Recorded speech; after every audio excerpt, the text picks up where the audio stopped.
नमस्कार दोस्तों, सभी को राधे राधे, हर हर महादेव। तो हम सब जानते हैं कि सावन का पवित्र महीना चल रहा है और सावन में शिव जी को अभिषेक करने का, उनकी साधना आराधना करने का विशेष महत्व है। और फ्रेंड्स, आप सब जानते हैं कि इन्हीं दिनों में सावन लगते ही कांवड़ी निकल जाते हैं हरिद्वार से गंगा जल लाने के लिए और गंगा जल लेकर आते हैं और ठीक शिवरात्रि वाले दिन अभिषेक करते हैं। सभी मंदिरों में जाके, सभी शिवलिंग पर जाके महादेव का अभिषेक करते हैं।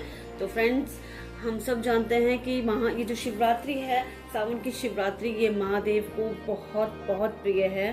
सो फ्रेंड्स, अगर किसी भी कारणवश आप अभी तक भले ही व्रत ना रख पाए हो या उनका अभिषेक ना कर पाए हो, लेकिन ये जो दिन आ रहा है शिवरात्रि का, सावन की शिवरात्रि का, इस दिन आप बिल्कुल भी ना छोड़ें। उन्हें गंगा जल से अवश्य स्नान कराएं, अवश्य अभिषेक करें। फ्रेंड्स, ये तिथि महादेव को इतनी प्रिय है कि अगर आप एक लोटा जल या कुछ बूंदे गंगा जल की मिलाकर भी उन्हें स्नान कराते हैं या अभिषेक करते हैं तो आपको मनवांचित फल देते हैं।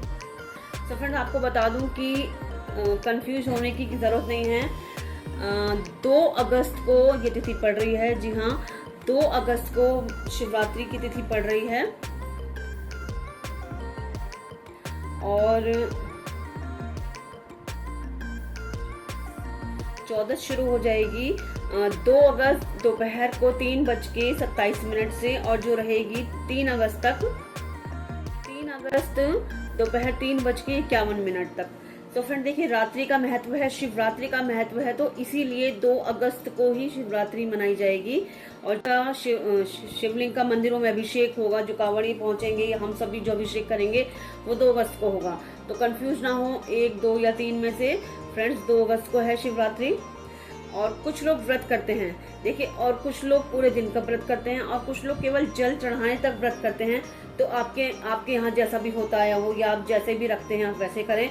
मेरे हिसाब से फ्रेंड्स देखिए, व्रत तो जरूर करना चाहिए और एटलीस्ट उन्हें जल चढ़ाने तक तो आपको कुछ भी खाना पीना नहीं चाहिए। देखिए, का समय ऐसा है कि लोगों को दवाइयाँ खानी पड़ जाती हैं, तो आप चाय पानी पी सकते हैं या फल ले सकते हैं। तो फ्रेंड्स, आपको मैं शुभ मुहूर्त बता देती हूँ। ये मुहूर्त शुरू होगा दोपहर को 12:51 से 12:01 से 12:59 तक। ये पहला मुहूर्त है। दूसरा है शाम को 7 बजे से लेकर 9:49 तक और तीसरा मुहूर्त है 9:49 से लेकर रात 12:27 तक और चौथा है ये 12:27 से लेकर 3:06 तक। जो है सुबह का जो मुहूर्त है वो है 3:06 से लेकर 5:44 तक। जी हाँ फ्रेंड्स, हम लोग तो अपने घर में हैं तो हम सोचते हैं कि क्या रात को भी जल चढ़ाया जाता है। जी हाँ, जो लोग रास्ते में होते हैं, कांवड़ी होते हैं या और भी कोई लोग होते हैं या जो लोग सफर में होते हैं, वो आसपास के मंदिरों में जाके इसी टाइम पर यानी कि आधी रात के समय किसी भी समय जाकर जल चढ़ा सकते हैं। यही महत्व है शिवरात्रि का। फ्रेंड्स, अगर 2 तारीख को आप व्रत रख रहे हैं तो आपको पारण करने का समय पता होना चाहिए। 3 अगस्त को पारण का समय है सुबह 5:44 तक, दोपहर 3:49 तक। तो जब आपको समय लगे, जब आप पूजा कर लें। देखिए, दोपहर तक तो रहना बहुत मुश्किल होता है, तो आप सुबह ही 5, साढ़े 5, 6 बजे के आसपास आप स्नान करके और पूजा अर्चना करके अपना व्रत का पारण कर सकते हैं। फ्रेंड, एक विशेष बात है, अगर हो सकता है तो आपको पार्थिव शिवलिंग जरूर बनाना चाहिए। ये कोई बहुत मुश्किल नहीं है। आप अपने गमले की मिट्टी से भी पार्थिव शिवलिंग बना सकते हैं। फ्रेंड्स, शिवरात्रि के दिन पार्थिव शिवलिंग यानी कि मिट्टी के शिवलिंग का बहुत विशेष महत्व होता है और इसको जब हम इसकी पूजा अर्चना कर लेते हैं तो हमें उसी समय इसको सहला देते हैं।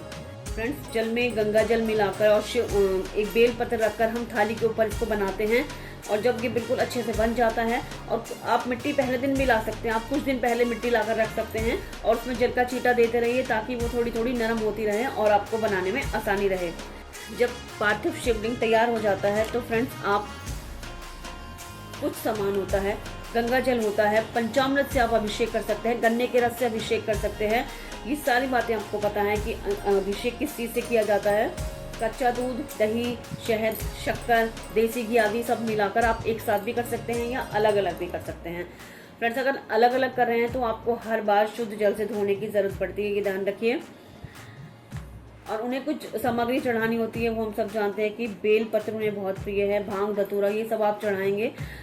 जो भी मौसम के जो भी फल हैं वो आप चढ़ा दीजिए। मिठाई आप चढ़ा सकते हैं, जनेऊ भी चढ़ा सकते हैं। और फ्रेंड्स जो भी आप चढ़ाएं से कुछ प्रसाद अपने लिए रखकर आपकी सामग्री है उसे कहीं सहला सकते हैं, कहीं नदी में, बहती हुई नदी में आप सहला सकते हैं। यहाँ तक कि शिवलिंग को भी पूजा अर्चना आरती करने के बाद आपको सहलाना पड़ता है।